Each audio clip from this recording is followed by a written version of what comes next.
वगैरह महंगे हो गए हैं, ये जूस जो महंगे हो गए हैं, क्या बिजली भी महंगी हो जाएगी? ओ सॉरी, क्या दवाई भी महंगी हो जाएगी? दवा महंगी हो जाएगी सर। दवा जब बनेगी नहीं तो आपको मिलेगी नहीं। महंगी छोड़ छोड़ो, जब रॉ मटेरियल नहीं है इम्पोर्ट होगा और कम होगा, कम एलसी खुलेगी। मैं मंगाना चाहता हूँ 20 टन, लिख दिया अभी मेरा रिकॉर्ड है मेरा कि मैंने 20 टन जो मेरी दवा है एक, जो कि पूरे पाकिस्तान के अंदर हर हॉस्पिटल में लाजमी है ऑपरेशन के लिए। जय हिंद दोस्तों, मैं महेंद्र शर्मा स्वागत करता हूं वन वर्ल्ड हिंदी में। आपका उम्मीद करता हूं आप खुश और स्वस्थ है। दोस्तों आइए दिखाते हैं पाक मीडिया की एक और लेटेस्ट डिबेट, जिसमें अली नासिर, ये पाकिस्तान का एक अकेला एंकर है जिसने पाकिस्तान की इकोनॉमी को समय समय पे बूस्टर डोज और बूस्टर डोज टाइप सलाह देता रहता है, जबकि पाकिस्तान की हुकूमतें और पाकिस्तान के जो इकोनॉमिक जो एक्सपर्ट है वो कभी भी इस ओर ध्यान नहीं देते हैं, क्योंकि कहीं ना कहीं आज कैसे पाकिस्तान के हालात बद से बदतर हो चुके हैं। तो एक से एक लेटेस्ट आइडिया अगर कोई पाकिस्तान में दे रहा है तो सिर्फ और सिर्फ यही एंकर दे रहा है कि पाकिस्तान की इकोनॉमी को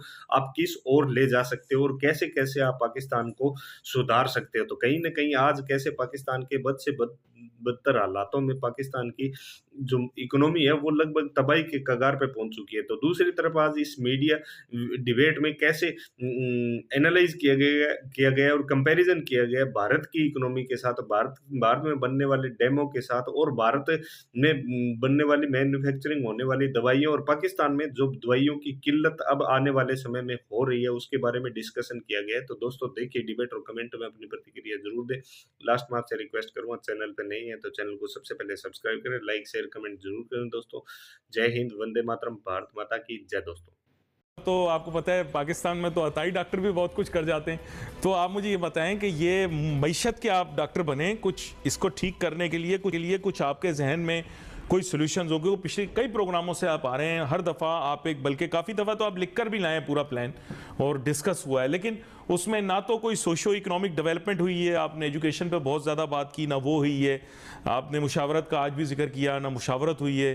तो बहुत सारे ऐसे एस्पेक्ट्स हैं, बहुत दफ़ा आपने डिस्कस किए। तो आप बताएं कोई ऐसा प्लान हो जो शॉर्ट टर्म में कम से कम ठीक हो जाए। मैं आपको बता दूं, सबसे बड़ी बात जो है वो, मैं अपनी बात नहीं करता, मैं तो अल्लाह की बात करता हूँ। कुरान का वाज़े फैसला है, कुरान की आयत है, उस पर अमल कीजिए तो पाकिस्तान जन्नत बन जाएगा। वो क्या है? कोई काम करने के लिए जो कुरान की आयत है वो ये है, वशाविरहुम फिल अम्र। कोई मसला हो उस पर बैठ के आप इसमें मशवरा कर लिया करो। फ़ैज़ा आज़म था और उस मशवरे की रोशनी में फैसला करो। अल्लाह ये कह रहे हैं। फिर कहा अल्लाह मियाँ ने, जब तुम ये दो काम कर लो ना, जब मशवरा करके और फैसला कर लो, फिर हम पे भरोसा करना।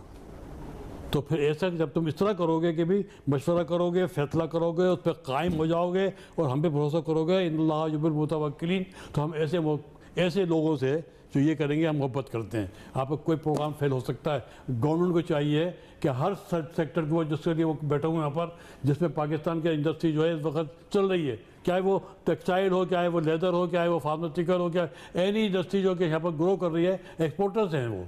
फार्मास्यूटिकल एक्सपोर्ट होती है। मैं 22 कंट्री के अंदर एक्सपोर्ट करता हूँ, फॉरेन एक्सचेंज कमाता हूँ। मेरी एलसी नहीं खुली 3 महीने से कि डॉलर नहीं है।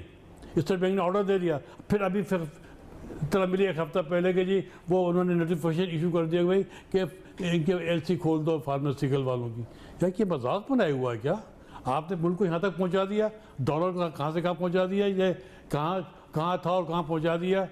फिर एक साहब और आए, उन्होंने पता नहीं कहाँ से कहाँ पहुँचा दिया। एक और बीच में लुकमा और ये मुझे बताएं कि ये जूस वगैरह महंगे हो गए हैं, ये जूस जो महंगे हो गए हैं, क्या बिजली भी महंगी हो जाएगी? ओ सॉरी, क्या दवाई भी महंगी हो जाएगी? दवा महंगी हो जाएगी? सर दवा जब बनेगी नहीं तो आपको मिलेगी नहीं। महंगी छोड़ो, जब रॉ मटेरियल नहीं है वो इम्पोर्ट होगा और कम होगा, कम एलसी खुलेगी। मैं मंगाना चाहता हूँ 20 टन, लिख दिया अभी मेरा रिकॉर्ड है मेरा कि मैंने 20 टन जो मेरी दवा है एक, जो कि पूरे पाकिस्तान के अंदर हर हॉस्पिटल में लाजमी है ऑपरेशन के लिए, लाइफ सेविंग पूरे पाकिस्तान में लाइफ सेविंग ऑपरेशन के लिए।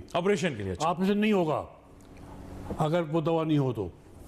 और वो दवा में पूरे पाकिस्तान की बात है, मैं मंगाता हूँ 20 टन। मुझे एलसी खोल के दिए उन्होंने 4 टन की। अब 4 टन में दवा कितनी बनाऊंगा मैं? 1/5 हुई ना वो कहीं ना कोई अस्पताल जो है वहाँ पर वो दवा नहीं होगी। तो वहाँ ऑपरेशन नहीं होंगे, क्या है मरीज कितनी इमरजेंसी में क्यों नहीं आया हो। इनको शर्म नहीं आती है कि ये कोई फैसला कर रहे होते हैं तो ये शर्म नहीं होती कि इसमें कहाँ पर लाइफ इन्वॉल्व है, कहाँ पर गरीब की रोटी इन्वॉल्व है, कहाँ पर बच्चे की तालीम इन्वॉल्व है। इसको इन्होंने टोटल इग्नोर कर दिया यार, क्या हो गया है। मुझे याद नहीं है, मुझे याद नहीं है कि गवर्नमेंट ने कभी, मैंने 6 साल में कभी नहीं सुना, वरना रिकॉर्ड निकालने पूरा 6 साल का मेरा फ्राम 11 सितंबर 11 मार्च 2009 से 11 मार्च 2015, 6 साल का रिकॉर्ड निकालने कि मैंने कितनी मरतबा कहा है और गवर्नमेंट ने कितनी मरतबा उस पर अमल किया है। बजट पास होता था, मैं अपने अख्तलाफी नोट देता था, बजट वही आता था 2%, लेकिन जब वो खर्च होने के बाद जो एक्चुअल खर्च होता है ना वो 1.2 से ज़्यादा खर्च नहीं होता है। एजुकेशन पे भी, हेल्थ पे भी, और फिर वो हेल्थ का किस अंदाज में खर्च होता है और एजुकेशन पे किस तरह आपके गवर्नमेंट के स्कूल्स काम कर रहे हैं वो अकेला क्वेश्चन है। They are not compatible to मेरा स्कूल में चला रहा हूँ अपने सरजानी टाउन में, ऐसा एक एग्जाम्पल दे रहा हूँ पूरे पाकिस्तानियों को। सरजानी टाउन जो है वह गरीबों का इलाका है। सरजानी टाउन से मिले हुए कुछ देहात हैं, कुछ वो कौन उसके बच्चे मेरे आते हैं 15 साल हो गए, और आप किसी को भेजिए अपने आते टीम को मेरी पूरा वो करके आया वहाँ पर मेरे यहाँ तालीम और तरबियत को मैंने चेंज कर दिया है। वहाँ पर मेरा लोगों जो है वो तरबियत और तालीम है, और मेरे बच्चे जो हैं वो सिर्फ और सिर्फ A और A+ से पास होते हैं। कौन से बच्चे? सरजानी टाउन के और उसके देहातों के बच्चे। मैं बच्चों क्लिफ्टन की डिफेंस की बात नहीं की है मैंने, मगर एक निज़ाम है मेरा और 100% फ्री है वो। आप क्या कर रहे हो यार 1%? नहीं, एजुकेशन तो पाकिस्तान में फ्री है, ऐसे नहीं प्राइमरी एजुकेशन फ्री है। नहीं देखे, फिर आप मुझे देख रहे हैं इस तरह से। नहीं, मैं प्राइमरी कहते तो हैं प्राइमरी एजुकेशन फ्री है, किताबें भी मेरे ख्याल फ्री हैं, और कहते हैं हम खाना भी देंगे। मुझे मैंने सुना है। बहुत अच्छी खुशबू भाई, बहुत अच्छा लगा मेरा, कोई दिल में सुकून आया मुझे। आपकी ईद आज तक जो है जब से बनी हुई ना वो 1 टन पे 1 टन अगर है तो वही है, और कम हो जाएगी अगर खाद नहीं डाला आपने तो। और बाकी ममालिक जो है नाम की जरूरत नहीं है, पड़ोसी भी आपका 8 टाइम्स हो गई है। 1 टन था अब 8 टन हो गया है। हो गया ना सर जी। हमारे यहाँ जो है उनकी सीट आपसे ज्यादा अच्छी है कि नहीं? और अब हमारे जो है शर्म के हमारे डूब मरना चाहिए अगर आप जो है वो सब अपना गेहूं और चावल और दालें और आप ये चीज़ें प्याज ये आप इंपोर्ट करें तो डूब मरना चाहिए। अच्छा, मैं एक और मासूमाना सवाल आपसे पूछूं, और ममालिक में डैम बनते हैं, एहतिजाज इस बात पर नहीं होता कि ये डैम बन रहा है इसकी कुछ सियासी वजह है। ज़्यादा से ज़्यादा डैम बनने के ऊपर एहतिजाज ये होता है कि भी वाइल्ड लाइफ को नुकसान होगा या कोई हिस्टोरिकल साइट जो है उसको नुकसान होगा। आपके मुल्क के अंदर डैम बनने लगता है, लोग अगर मगर के अंदर इतना टाइम ज़ाया कर देते हैं, बंदा चला जाता है, 10-10 रुपए ले लिया आपने, डैम नहीं बनाया हमारा। डैम तो किसी गलत बोल रहा हूँ? डैम तो किसी ने बनाया, ना फौजी ने बनाया ना सिविलियन ने बनाया। कितने फौजी आए गुजर गए, डैम बना आपका। कालाबाग डैम पे क्या कुछ नहीं हुआ सर। तो आप पिछली हुकूमत आई, उसने कहा हम छोटे छोटे बहुत सारे डैम बना देंगे, क्या हुआ उससे? कोई फायदा नहीं हुआ भाई। आपका नहरी निज़ाम है ही नहीं।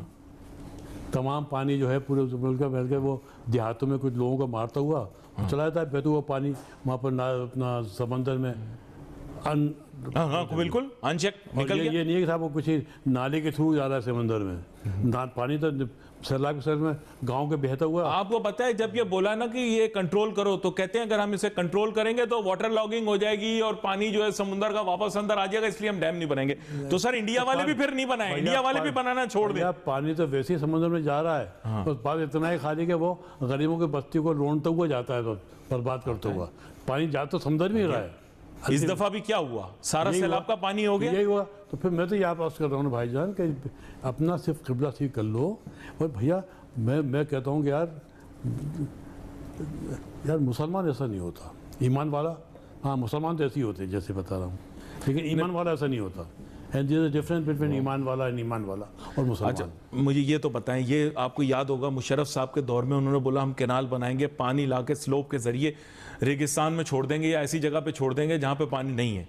तो वो कैनाल तक तो आपने बनने नहीं दी, वो कैनाल तक तो बनने नहीं दी, डैम क्या बनाएंगे आप? बनने नहीं दी, ये तो मैं मान लूंगा अगर आप सिविल हुकूमत से बात करेंगे। लेकिन अगर आप बात कर रहे हैं तो मुशर्रफ साहब तो अल्लाह उनको आप दुनिया में नहीं रहे सर, माफ करें, आप वो नहीं है। लेकिन अगर मुशर्रफ साहब भी नहीं बना सके नई निज़ाम या अपना कालाबाग डैम या कोई भी आप छोटा मोटा डैम नहीं बना सके, तो फिर आप खुद सोच लीजिए अगर मुशर्रफ नहीं बना सके तो कोई माशाल्लाह इतने लगे आप सर आपको बुरा नहीं लगता जब आपको- आप ये गूगल मैप आ गया है, अब जब आप नक्शा खोलते हैं और आप ये देखते हैं कि हिंदुस्तान जो है पूरा हरा हो गया और पाकिस्तान जो है सिर्फ जहां दरिया बह रहा है वहां पर हरा है, तो आपको दुख नहीं होता? उन्होंने कैसे बना लिए डैम? उनके यहाँ तो हर कहते हैं 50 मिनट में जुबान बदल जाती है। उनके यहाँ नहरों का जाल होता है, वो कनेक्टेड होते हैं ना, किसी न किसी डैम से कनेक्टेड होते हैं, वहां से पानी आगे जाता है, वहां दूसरा पानी मिल रहे होते हैं, और इसका एक निज़ाम है। नाम बना दिए और अभी बनाए हैं बहुत सारे, अभी बनाए हैं डैम, आपको पता है बहुत सारे डैम अभी बनाए हैं इन्होंने। उनके बाद वो डैम भी है कि जब पानी बंद करते हैं तो आप चीखने लगते हो, ज़रा फौरन कर सकते हैं वो क्या? पानी आपका जवाब पे चीखते ही है यार, आपके तो सुनो और फिर जब मर्जी चाहे खोल भी सकते हैं। यही है, ज़्यादा भी खोल सकते हैं ताकि आपके ओवरफ्लो हो जाए। तो हमारे लोगों की तैयारी नहीं है। कंप्रोमाइज गलत जगह पर हुई हैं। भाईजान मैं फिर कह रहा हूँ आपसे, ये मुल्क अल्लाह ने नहीं बनाया ऐसा कि आप जो है इन चक्करों में जो आपने डाला हुआ है पूरे मुल्क को, IMF आप बातें करते हैं यार, अल्लाह के वास्ते इस मुल्क में यार दौलत के पूरी मुल्क तो कौमियतों में पड़ी हुई है, आपको भी पता है मुझे इकोनॉमिक डेवलपमेंट क्या होगी। मेरा मुल्क जो अल्लाह ने बनाया है वो दौलत से माला माल मुल्क है। मैं कसम खाता हूँ कि ये पाकिस्तान से ज़्यादा मालदार मुल्क पूरे पर दुनिया में नहीं है आज भी, इतना लूटने के बाद भी। इसको फिर अभी भी ठीक कर सकते हो यार, अपना किबला ठीक कर लो, इंसान बन जाओ। आप बंदा ठीक ला दो, काम हो जाएगा। आप बंदा ठीक ला दो, आप बंदा बता दें को। सर देखें देखें ये बात आपने गहरी बात की, रिसोर्स इज यूजलेस विदाउट। आपने ये बात कही है, तब मैं फिर दरख्वास्त कर दूं इसी हवाले से कि प्लीज़ मैं हाथ जोड़ कर अर्ज कर रहा हूँ, जो मेरी यूथ है ना 62% जो वोटर है उसमें से मेजॉरिटी ऑफ वोटर्स ख्वातीन एंटरप्रेन्योर्स, इनकी भी एक प्रोपोर्शन है। ये दोनों कहाँ हैं इलेक्शन प्रोसेस में, कहाँ हैं भाई? ये शादी के बाद बच्चों के पोतड़े धो रही हैं। ये कैसे 30 खवातीन शादियों के बाद बच्चों के पोतड़े धो रही हैं। कितने % जो इलेक्शन में होते हैं तो कितने % वोटर वोट डालते हैं अंदाजन?